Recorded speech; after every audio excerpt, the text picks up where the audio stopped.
Family, thank you all for the support this week.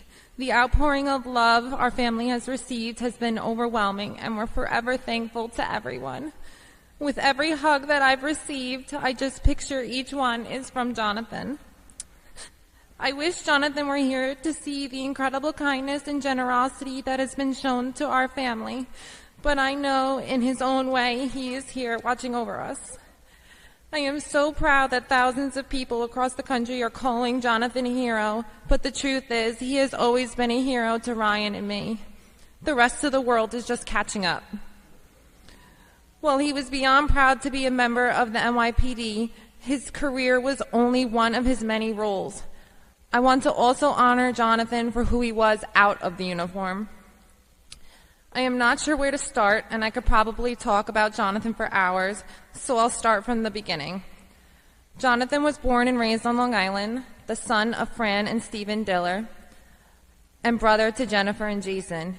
He was the youngest of the three, which obviously means he was the mischievous one. But he also had the sweetest heart and the guiltiest conscience, so he would always smooth things over by making his mom handwritten apology letters. He grew up taking memorable ski trips with his family, playing lacrosse and hockey, and forming friendships that would last a lifetime. He was a connector, the kind of guy that would draw people in and could find something in common with everyone, a friend to everyone. Following graduating from St. Mary's High School, he attended SUNY Maritime, where he lived with his cousin Robert. He loved telling stories of traveling all over the world in the ship, seeing beautiful places, and making amazing memories. After graduation, Jonathan and I started dating after getting set up by our mutual friend, Evan. I remember on one of our very first dates, we went to see a movie. He was so tired from work that he fell asleep in the movie theater. He started snoring so loudly that the people around us asked me to wake him up.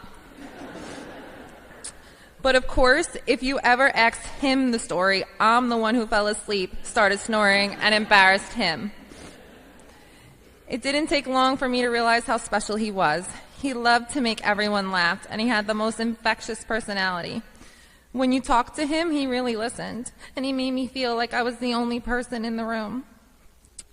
Early on in our relationship, Jonathan's job required him to be away for a month at a time.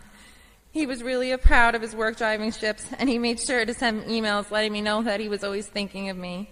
We must have exchanged over 100 emails through the years that I will forever cherish.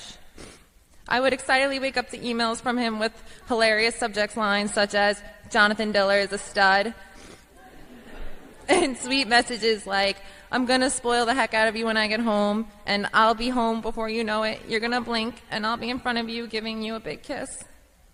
I quickly knew I found the person I was going to marry. I never doubted how much Jonathan loved me because he always told me.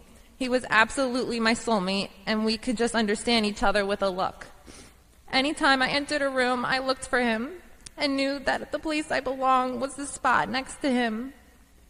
He could always make me laugh, and that was one of the things I loved most about him. He would make an absolute fool of himself just to get me to crack a smile. We had a connection that not many people get to experience in their lifetime. In November of 2019, after our wedding, I remember being so nervous to walk at our wedding. I remember being so nervous to walk down the aisle in front of so many people.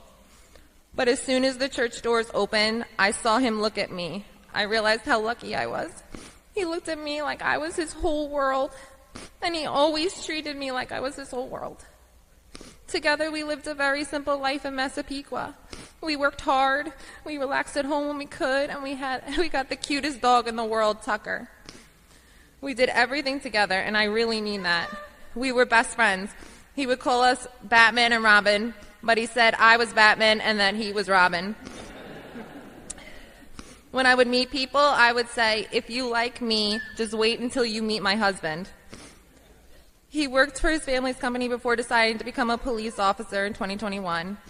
Everyone was so proud that he found something that he loved to do, and he was exceptional at it. He would go in early, stay late, work overtime, all because he just loved it. It's no surprise he was an incredible police officer when you think about the type of man he was. He was always putting people above himself, dropping everything to help someone in need, and speaking up for what was right. He was a fierce protector of everyone around him. He spoke his mind and wasn't afraid. I always admired him for his honesty and courage. He was my absolute greatest confidant. But nothing compared to his best role of all, being